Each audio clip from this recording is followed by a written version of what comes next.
The champagne flute exploded against the marble floor as my future son-in-law announced, "At least we won't have to support your pathetic father after the wedding." I stood frozen in the doorway, hearing my daughter's silence speak volumes. They had no idea the pathetic father they mocked controlled more wealth than everyone in that room combined. The crystal shards scattered across Victoria Kensington's imported Italian marble like broken promises, each piece reflecting the chandelier's cold light. I remained in the shadows of the Greenwich Mansion's entrance, my worn leather jacket suddenly feeling like armor against their cruelty. "Sebastian, darling, you're terrible!" My daughter Emma's laughter cut deeper than any insult. That wasn't my Emma, the girl who once cried when we couldn't afford her favorite cereal. This was someone else, someone the Kensingtons had molded. "I'm simply being practical." Sebastian adjusted his Rolex, the same watch that cost more than what he assumed was my annual salary. "Your father drives a 15-year-old Honda. He wore the same suit to 3 dinners. We need to discuss financial boundaries before the wedding." Richard Kensington, Sebastian's father, poured himself another scotch. "The boy's right. We've seen this before. Working-class families latching onto wealth through marriage. No offense to Steven, of course, but facts are facts." No offense, the phrase billionaires use before destroying someone's dignity. "Dad works hard," Emma said, but her defense sounded rehearsed, obligatory. "He's been in financial consulting for 20 years. "Consulting," Victoria's voice dripped condescension. "Such a broad term. I imagine he helps people balance checkbooks, perhaps tax preparation for the middle class." They laughed. All of them. Even Emma smiled behind her champagne glass. I thought about the $40 million I'd moved that morning before breakfast, the tech startup I'd funded last week that would revolutionize medical diagnostics, the scholarship foundation bearing my wife's name that had put 300 kids through college, anonymously. Always anonymously. "Should we invite him to the yacht club dinner?" Sebastian asked. "Or would that be awkward?" "Terribly awkward," Richard confirmed. "The membership committee would have questions. Best to keep certain events selective." Emma set down her glass. "You're right. Dad wouldn't fit in there anyway." Those 8 words shattered something inside me that no amount of money could repair. My daughter, my baby girl who once thought I hung the moon, was ashamed of me. Not the real me, but the version I'd presented to test their character. And she'd failed. They'd all failed. I stepped back into the Connecticut night, autumn air burning my lungs. 3 months ago, I'd asked Emma to keep my wealth secret. "Let me see who they really are," I'd said. Now I knew. And worse, I knew who Emma became around them. If you've ever felt the sting of being judged for what others think you lack, you understand Steven's pain. Take a moment to subscribe, not for me, but for everyone who's ever been dismissed as not enough. Your support helps share stories that matter. My phone buzzed. Emma, texting. "Where are you? Dinner's getting cold." I typed back, "On my way." But I wasn't going to dinner. I was going to decide if my daughter was worth saving from the golden cage she'd chosen. 23 years of sacrifice, and my daughter introduced me to her future in-laws as my father. He's in finance, sort of. The hesitation in her voice told me everything. I'd become an embarrassment to apologize for. The Kensington's dining room could have hosted a state dinner. Every place setting cost more than most mortgage payments, each wine glass hand-blown by Italian artisans. I sat at the far end, quarantined from the important conversations, nursing water while they savored a Chateau Margaux that predated my daughter's birth. "Steven," Victoria addressed me like a substitute teacher checking attendance. Emma tells us you're widowed. 12 years now. I touched my wedding ring, still worn, still meaningful. How difficult that must have been, financially speaking. She dissected my grief, looking for poverty. We managed. Sebastian leaned back, his Yale rowing physique on display. Emma mentioned you couldn't afford her dream school. She had to settle for state. Must have been hard watching her compromise her potential. Compromise? Emma had gotten into Princeton. I'd written the check without hesitation, anonymous donation plus full tuition. But she'd chosen state to stay close to home, close to me after her mother died. Now she let them believe poverty, not love, kept her there. State University produced 3 Nobel laureates, I said quietly. Richard laughed. Yes, well, we can't all go to Harvard, can we? He didn't wait for my response. Sebastian's acceptance was legacy, of course. 5 generations of Kensington men. 6, once we have children, Sebastian added, squeezing Emma's hand. Assuming we can afford it on one real income. The table chuckled. Emma's smile looked painted on. Tell me, Steven, Victoria studied me over her wine. What exactly does financial consulting entail? Emma's been rather vague. I could have told her about the Fortune 500 companies begging for my insights, the government officials who called at midnight for emergency market advice, the sovereign wealth fund I restructured last month. Instead, I said, I help people make smart decisions with their resources. How noble, helping the middle class stretch their dollars. Something like that. Emma shifted uncomfortably. Dad's being modest. He's very good at what he does. I'm sure he is, sweetheart. Sebastian's condescension could have curdled milk. Everyone has their level of expertise. The salad course arrived. Microgreens that cost more per ounce than gold, literally. I watched Emma navigate 7 different forks with practiced ease. When had she learned this? Where was the girl who ate mac and cheese from the pot, laughing at my terrible dad jokes? The wedding venue requires a substantial deposit, Richard announced. The Fairmont Club doesn't typically book mixed economic situations, but given Sebastian's standing, they've made an exception. Mixed economic situations. They're euphemism for contamination by the working class. How generous, I managed.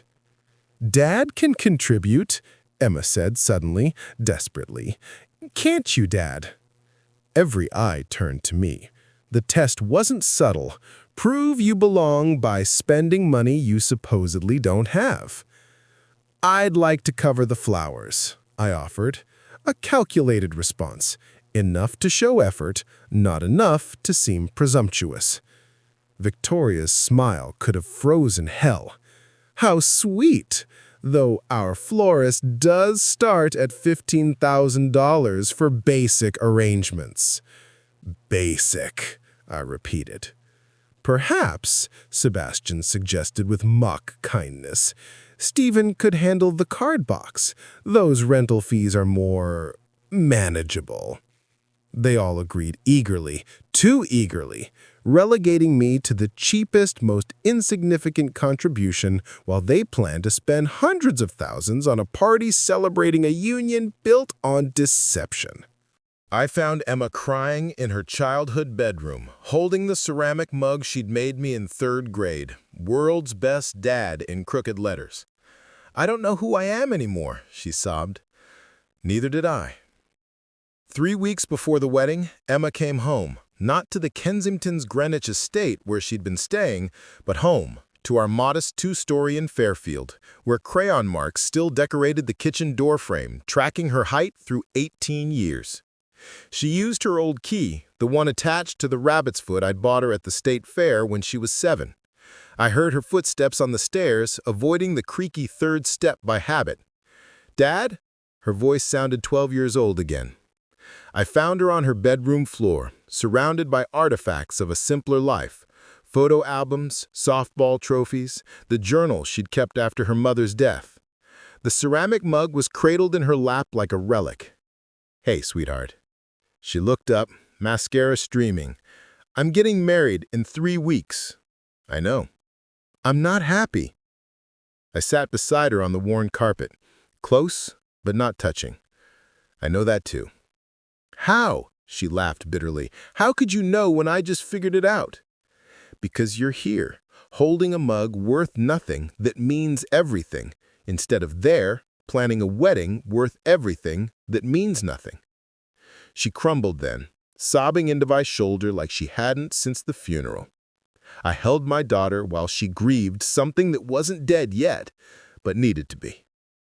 "They make me feel so small, Dad, but also important, like I matter because I'm with Sebastian, but I don't matter as just Emma. Does that make sense?" Perfect sense.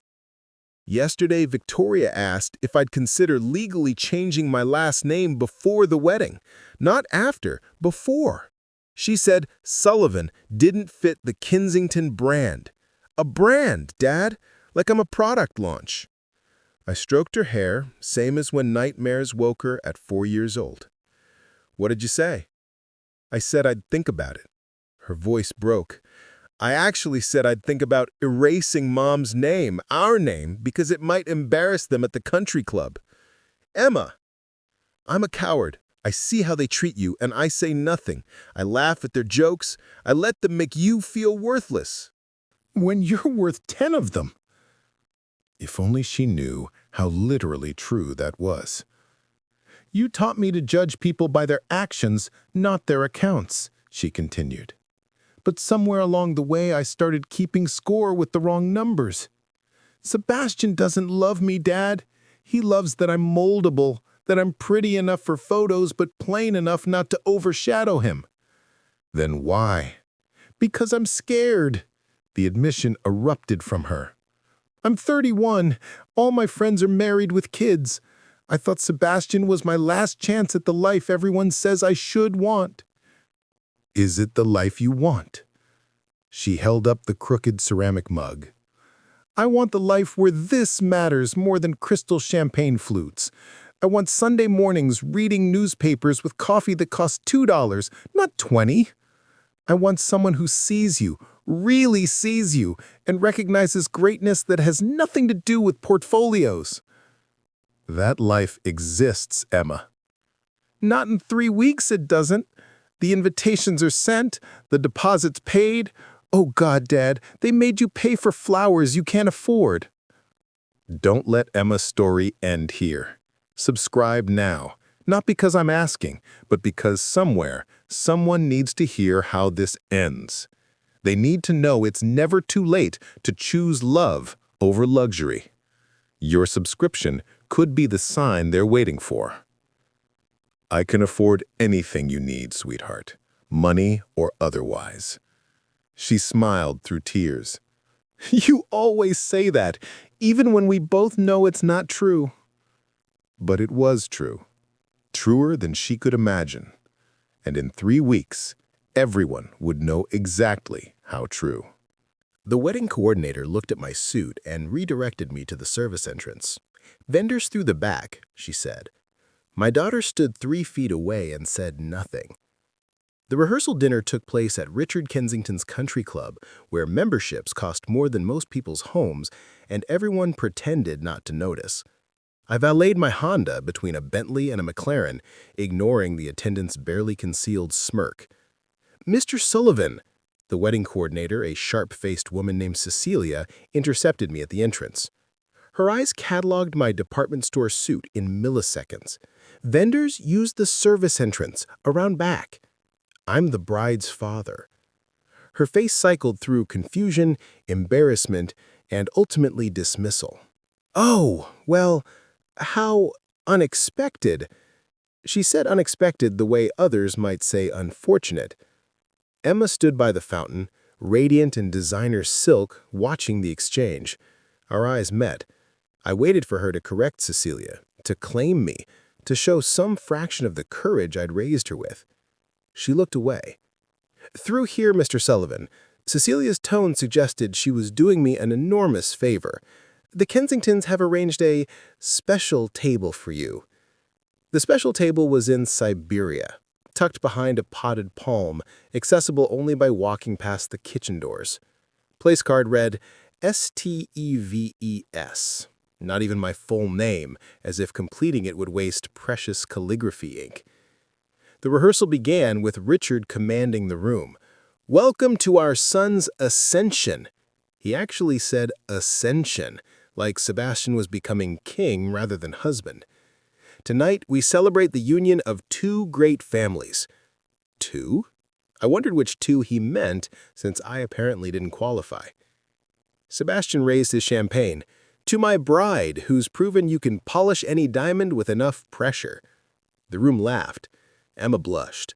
I understood the implication. She was the uncut stone, they were the craftsmen. My daughter reduced to raw material for the Kensington machinery. "Where's Emma's father?" someone asked. "Shouldn't he give a toast?" "He's here somewhere, though public speaking isn't really his milieu." They'd never asked if I wanted to speak, never offered the microphone. The father of the bride, relegated to spectator at his daughter's rehearsal dinner. I watched Emma navigate the room, air-kissing people she'd never met, laughing at jokes that weren't funny, becoming smaller with each interaction. The Sebastian effect, diminishing others to appear larger by comparison. "Excuse me," a server appeared at my table. "The kitchen wants to know about your dietary restrictions?" "I don't have any." "Oh," she looked confused. "Mrs. Kensington said you required a special meal, something more economical?" They'd told the kitchen I couldn't afford the regular menu. The humiliation was surgical, precise, designed to cut without leaving visible wounds.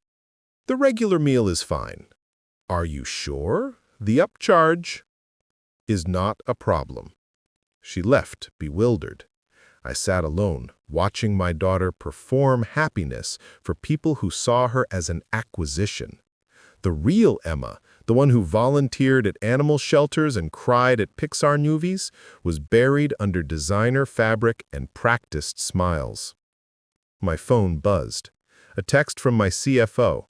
"Quarterly report shows 18% growth. You're now worth $2.3 billion. Congratulations, Steven." $2.3 billion, sitting at the reject table while people worth a fraction of that discussed my poverty. The irony would have been delicious if it didn't taste like betrayal. If you've ever felt invisible in a room full of people who should see you, please share this story. Someone in your life needs to know they're not alone. Sharing costs nothing, but could save someone's spirit. Sebastian approached during dessert, swagger in every step. "Steven, hiding back here? Come join us for cigars." It wasn't an invitation. It was a summons to perform poverty for their entertainment. Sebastian slid the prenup across the table like a blackjack dealer.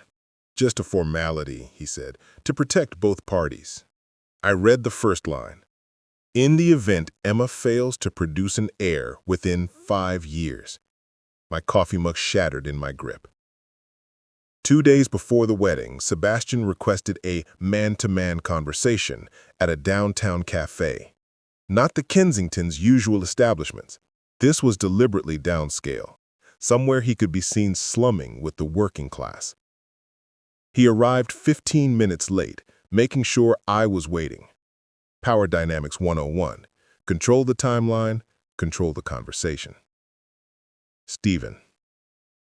No handshake. He sat down and immediately produced a leather folder. "We need to discuss practicalities." "Such as?" "Emma's future security."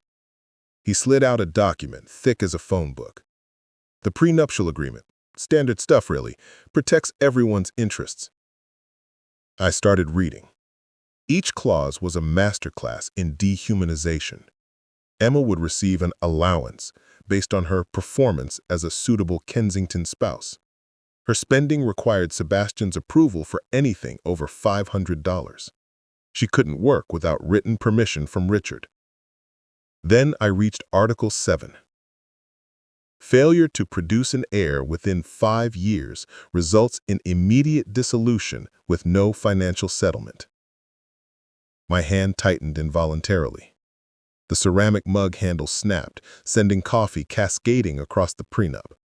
Sebastian jerked back, disgusted. Careful, do you have any idea what legal documents cost? An heir. My voice came out dangerously quiet. You're discussing my daughter like she's breeding stock. It's standard language. Standard for what? The 1800s? He sighed like I was a particularly slow child. The Kensington line requires continuation. Emma understands her role. Does she? Has she read this? She'll sign whatever I tell her to sign. He said it casually, absolutely certain. She's grateful for the opportunity I'm providing. Opportunity. To elevate herself. To become someone significant. Let's be honest, Steven. What was her alternative?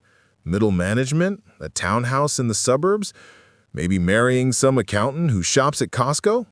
There are worse fates than Costco. Name one. I could have named several. Marrying Sebastian Kensington topped the list. Instead, I pulled out my phone and photographed every page of the prenup, ignoring his protests. What are you doing? I'm protecting my daughter. From what? Wealth? Status? A life she could never achieve on her own? From becoming property with a purchase agreement. His face flushed. How dare you? Article 12, I quoted from memory. Emma forfeits her surname, career rights, and medical autonomy upon marriage. She literally needs your permission to see a doctor. That's for insurance purposes. That's for control. He leaned back, studying me with new interest. You're sharper than you look. Fine. Let's talk man to man, no pretense. Your daughter is attractive enough, educated enough, and desperate enough to accept terms that our usual caliber of bride wouldn't tolerate. She gets security, we get someone grateful enough to never challenge the system. Everyone wins. Everyone? You get to visit your grandchildren at the Kensington estate. Think about it. Your DNA in the country club pool, your legacy in private schools. Sure, they won't carry your name, but Sullivan was never destined for history books anyway. The casual cruelty of his assessment was almost impressive. He'd reduced my daughter to a series of transactions, her worth measured in breeding potential and compliance. She won't sign this. She already has. The world tilted. What? He produced another document, this one bearing Emma's signature. Yesterday. Didn't even read it, just asked where to sign. The perfect wife. Beautiful and obedient. If your heart is breaking for Emma, if you're screaming at her to run, then you understand a father's pain. Please hit subscribe, not for entertainment, but as a promise that women like Emma deserve better. Your subscription says their stories matter. I stood to leave, but Sebastian grabbed my wrist. One more thing. Your toast at the wedding? Keep it short, keep it grateful, and remember your place. No embarrassing stories, no working-class wisdom, no pretending you belong. You're a prop, Steven. Act like one. I looked down at his manicured hand on my wrist, then into his eyes. For just a moment, I let him see behind the mask, the real power, the real danger, the real mistake he was making. He let go, unsettled. Just remember who's really in charge here. Oh, I will. I absolutely will. The wedding cake stood 7 tiers tall, each level representing another year I'd watch my daughter disappear. As Sebastian shoved my face into it, laughing while frosting filled my airways, I heard Emma's voice cut through the chaos. Stop filming this. Not stop hurting him. Stop filming. That's when I knew I'd lost her completely. The Fairmont Club gleamed like a palace from a fairy tale, if fairy tales included valet parking and security guards checking names against lists. My Honda looked like a protest statement among the automotive wealth. Name, The security guard didn't look up from his iPad. Steven Sullivan, father of the bride. He scrolled, frowned, scrolled again. You're not on the list. That's impossible. Step aside, please. You're holding up the line. Behind me, a Rolls-Royce waited. I could see Emma through the club's glass doors, radiant in white, laughing at something Victoria said. My daughter, 30 feet away, unreachable. There must be a mistake. No mistake. Step aside or I'll call... Steven. Richard appeared, champagne flute already in hand. Problem? He's not on the list. Oh, that, Richard waved dismissively. Service entrance list, vendors and auxiliary guests. Around back, Steven. Auxiliary? Not family, not friend. Auxiliary, like spare parts. The service entrance led through the kitchen, cast servers who avoided eye contact, assuming I was either hired help or lost. I emerged into the reception to find my assigned seat, table 19, in the corner with elderly cousins and plus ones who didn't merit introduction. The ceremony had been beautiful from what I could see past the decorative pillars.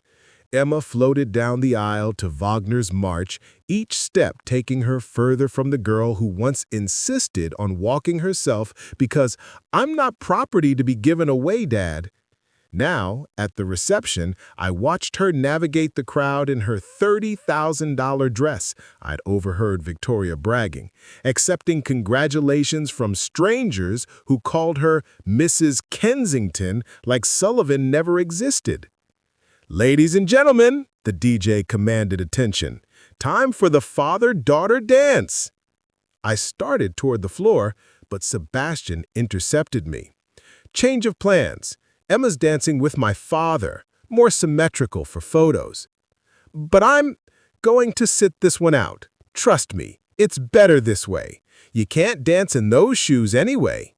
I looked down at my perfectly adequate dress shoes, then at Emma swaying with Richard to Butterfly Kisses, the song she'd chosen at age 8 for this moment. Richard whispered something that made her laugh. The photographer captured every second while I stood in the shadows, erased from my daughter's wedding dance. Then came the cake cutting. 7 tiers of architectural sugar crowned with sugar flowers that cost more than most wedding bands. The crowd gathered, phones raised, ready to capture the traditional moment. Actually, Sebastian announced, we should include Steven, Emma's father, everyone. Come here, Steven. Get a close look at what real money can buy. The crowd parted. I approached warily, seeing the glint in Sebastian's eyes that I'd seen in bullies since childhood. Emma stood beside him, her smile fixed, mechanical. Closer, Sebastian urged. Really appreciate the craftsmanship. I leaned in to examine the intricate frosting work, and that's when it happened. His hands grabbed the back of my head, driving my face into the pristine white cake with enough force to crack the fondant. Frosting filled my nose, my mouth, my eyes. The crowd gasped, laughed. Someone shouted, "World Star!" I pulled back, gasping, cake in my hair, frosting dripping down my suit. Through the sugary haze, I saw phones recording, guests laughing. Sebastian doubled over in hysterics. Stop filming this, Emma's voice cut through. Not, how dare you? Not, Dad, are you okay? Her concern was for the documentation, not the degradation. Come on, Sebastian wheezed between laughs. It's hilarious. The working-class father getting his just desserts. If you're angry, if you're heartbroken, if you want the scream at this screen, good. That means you still believe in justice. Subscribe right now, not tomorrow, not later, now, because Steven needs you to witness what happens next. Don't let him stand alone.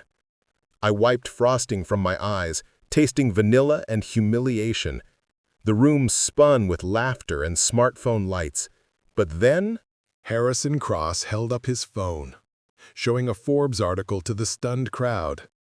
The headline read, Shadow billionaire Steven Sullivan The man who built an empire in silence. Richard Kensington's champagne glass hit the floor. Victoria fainted. And Emma? Emma just stared at me, like she was seeing a ghost. That man, Harrison pointed at me, still dripping with wedding cake, is Steven Sullivan, the Steven Sullivan. He owns 40% of Cross Technologies. He funded the Cancer Research Center where Victoria got her treatment last year. He's worth more than everyone in this room combined twice over. The silence was absolute. You could hear frosting drip from my chin onto marble. That's impossible, Richard stammered. He drives a Honda. By choice. Harrison walked toward me, removing his jacket. Here, Stephen. I'm sorry I didn't speak up sooner. I thought you were playing one of your social experiments again. You were close, I admitted, accepting the jacket. Wait. Sebastian had gone pale. You're saying, but he couldn't afford the flowers.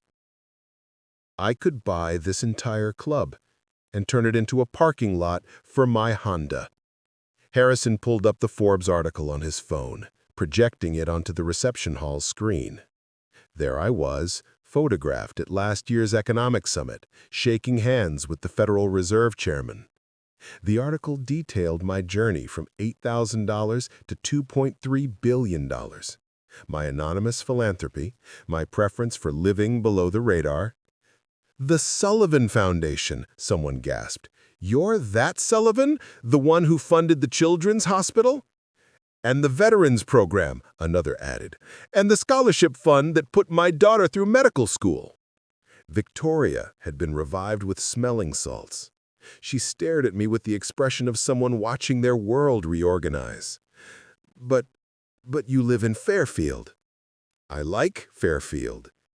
You wore the same suit 3 times. It's a good suit. We made you pay for flowers. She actually clutched her pearls. Oh, God, we made a billionaire pay for flowers and seated him at table 19. Emma hadn't moved, hadn't spoken. She stood frozen by the destroyed cake, her white dress now splattered with frosting from the assault, staring at me like I was a stranger. That man, Harrison pointed at me, still dripping with wedding cake, is Steven Sullivan, the Steven Sullivan. He owns 40% of Cross Technologies. He funded the Cancer Research Center where Victoria got her treatment last year. He's worth more than everyone in this room combined twice over. Emma knew? Sebastian turned on her. You knew your father was wealthy? No, I didn't know anything. Stephen asked us to keep it quiet. He wanted to see if Emma's new family would treat him well without knowing about his wealth. Congratulations, you failed spectacularly. Richard approached me like I might explode. Stephen, Mr. Sullivan, sir, this is all a terrible misunderstanding. Is it? Which part? The months of mockery? The service entrance? Your son assaulting me with baked goods? We didn't know. Exactly. I cut him off. You didn't know I was rich, so you treated me like garbage. That tells me everything about your character. Please, Victoria tried. We can start over. Clean slate. We're family now. No, we're not. I walked toward Emma, each step measured, cake still dripping from my hair. The crowd parted like the Red Sea. When I reached her, I saw tears cutting through her perfect makeup. Dad, You signed a prenup that makes you property. She flinched. How did you? I read it. Every dehumanizing clause. You didn't even look before signing your life away. I trusted Sebastian. You trusted money. You trusted status. You stopped trusting me the moment you thought I couldn't provide those things. That's not... You watched them humiliate me for months. You let them seat me with strangers. You danced with Richard instead of me. You cared more about phones recording than your father being assaulted. Each word hit her like a physical blow. Good. She needed to feel a fraction of what I'd endured. This is the moment everything changes. If you've ever been betrayed by someone you loved, if you've ever discovered people's true nature when money's involved, you need to see how this ends. Subscribe now. Steven's story is your story, and he shouldn't face this alone. I want to fix this, Emma sobbed. Some things can't be fixed with money, I told her. That's the lesson you never learned. Sebastian grabbed my arm. You can't just leave. Think about the embarrassment, the scandal. I looked at his hand on my suit, and then at his face. I've thought about nothing else for months. I found Emma sitting on the hood of my Honda at 2 a.m., still in her wedding dress, holding that cracked ceramic mug. I choose you, she said. I choose us. I choose home. But some choices come too late, and we both knew it. The parking lot was almost empty. The reception had collapsed after my revelation, guests fleeing the social disaster like rats from a sinking yacht. Only my Honda remained, steady and reliable, unbothered by the surrounding chaos. Emma sat on its hood, her $30,000 dress spread across the simple metal, makeup destroyed by hours of crying. In her hands, she clutched the world's best dad mug she must have retrieved from her abandoned apartment. You'll ruin your dress, I said. Good. She didn't look up. I want to burn it anyway. I stood beside my car, maintaining distance. The night air carried sounds of the club staff cleaning up the destroyed reception, the wedding that would become Greenwich legend for all the wrong reasons. I left him, she said quietly, tore up the prenup in front of his lawyers, threw the ring and the cake remains. Victoria actually screamed. And now I'm sitting on a Honda in a dress worth more than most cars, holding a mug worth $3, wondering how I became someone who could watch her father be humiliated and care more about appearances than his pain. That's a good question. She finally looked at me. I'm sorry doesn't begin to cover it, does it? No. I lost myself, Dad. Somewhere between the first designer bag and the 5th champagne toast, I lost Emma Sullivan and became this thing they wanted. I betrayed everything you taught me, everything Mom would have wanted. Yes, you did. She flinched at my honesty, but didn't protest. The thing is, I knew it was wrong. Every dinner where they mocked you, every event they excluded you from, every little dig at your supposed poverty, I knew it was wrong. But I wanted to belong somewhere so badly that I convinced myself it was harmless. Watching your father be humiliated was harmless. I told myself you were strong enough to handle it, that you understood, that you'd want me to be happy even if... She stopped, unable to finish the lie. Even if it meant choosing them over me. Yes, the word came out broken. I chose them. Over and over I chose them. And the worst part? I knew you'd forgive me. I counted on it. I took your love for granted because I thought it was unconditional. Love is unconditional, I said. Trust isn't. Respect isn't. Those have to be earned, and you stopped earning them. She slid off the hood, standing in her ruined dress and bare feet. She'd lost the designer shoes somewhere. What if I want to earn them back? Then you start over. From zero. No shortcuts, no assumptions, no using my wealth to fix what's broken. You rebuild yourself first, then maybe we rebuild us. How? By remembering who Emma Sullivan was before she met the Kensingtons. By doing the work you avoided, by becoming someone who would defend her father, rich or poor, instead of someone who watches him be abused for social points. She nodded, tears fresh on her cheeks. I'll do anything. Don't do it for me. Do it because you can't live with who you became. We stood in that parking lot, father and daughter separated by more than distance. The Cyrillic mug in her hands caught moonlight, its crooked letters still declaring me world's best dad, a title I'd earned when she was 7 and lost when she was 31. Can I come home? Just for tonight. I'll figure out something else tomorrow, but tonight, I need to remember what home feels like. I looked at my daughter. Really looked at her. Beneath the designer disaster, I could still see glimpses of the girl who'd helped me plant tomatoes, who cried at her mother's funeral, who once believed her father could fix anything. Get in, I said, unlocking the Honda. But we're stopping at a diner first. You need real food, not whatever artistic nonsense they serve tonight. She laughed through tears, a sound I hadn't heard in months. Pancakes? With extra syrup and coffee that cost $2, not $20. As we drove away from the Fairmont Club, leaving the Kensington disaster in our rearview mirror, Emma reached over and took my hand. Dad, I know I have no right to ask, but do you think we can fix this? Us? I squeezed her hand, feeling the absence of Sebastian's ring. I don't know, sweetheart, but maybe that's where we start, with not knowing, and figuring it out together. The Honda hummed along the Connecticut highway, carrying us towards an uncertain future.